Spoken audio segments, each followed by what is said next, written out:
జిల్లాలో రుతుపవనాల రాకతో వర్షాలు కురవడంతో నేల తడిసిందని ఖమ్మం జిల్లాలో అన్నదాతలు ఖరీఫ్ సాగుకు సిద్దమయ్యారు.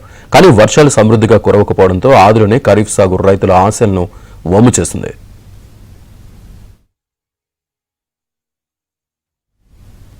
ఖమ్మం జిల్లాలో పాలేరు, మధిర నియోజకవర్గాల్లో పత్తి పంటకు పెట్టుబడులు పెట్టి తీవ్రంగా నష్టపోయే అవకాశాలు ఎక్కువగా ఉన్నాయని రైతులు ఆవేదన వ్యక్తం చేస్తున్నారు. పంటలకు ప్రభుత్వం తప్పనిసరిగా బీమా కల్పించాలని రైతులు కోరుతున్నారు. రాయితీపై విత్తనాలు, ఎరువులు అందించి సాగుభారం తగ్గించాలని ప్రభుత్వానికి రైతులు విజ్ఞప్తి చేస్తున్నారు. వర్షం వస్తుందో రాదో తెలియదు, మళ్ళీ డబల్ ఖర్చు మొదటనే 15,000 పెట్టినాం.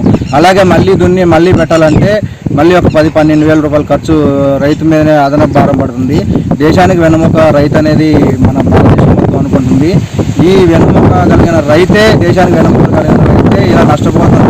పెద్ద పెద్ద బడా కంపెనీలన్నీ కూడా, ఈ కార్పొరేట్ కంపెనీలన్నీ కూడా రైతు ద్వారానే లాభ పొందుతున్నాయి. రైతుకు మాత్రం ఎలాంటి ఈ ఆదరణ లేకుండా దిక్కు లేని వాడిగా రైతు ఇలా ఉండే పరిస్థితిలో ఉంది.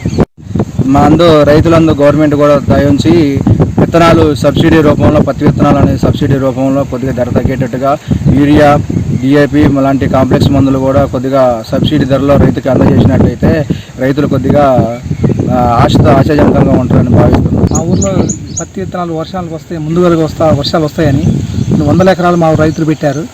ఇప్పటికి ఒకసారి పెట్టాము, 2 జల్లు మాత్రమే వచ్చినాయి, 1-2 జల్లుకి వచ్చినాయి. మిగతా మళ్ళీ ఈ జల్లుకి మొలుస్తాయని చెప్పి మొలలేదు. మళ్ళీ రెండోసారి కూడా రైతులందరూ పొడిదుక్కులు మళ్ళీ నిన్న ఈరోజు పెట్టడం జరుగుతుంది. కానీ మాకు వర్షాలు రాకపోవడం వల్ల విత్తనాల మూలక చాలా ఇబ్బందులు పడుతున్నామండి. ప్రభుత్వం ఆలోచించి రైతులకి సబ్సిడీల విత్తనాలు కానీ, మందుకట్ల కానీ సబ్సిడీ ఇస్తే కొంచెం మేలు చేసిన వరకు లేగుతారని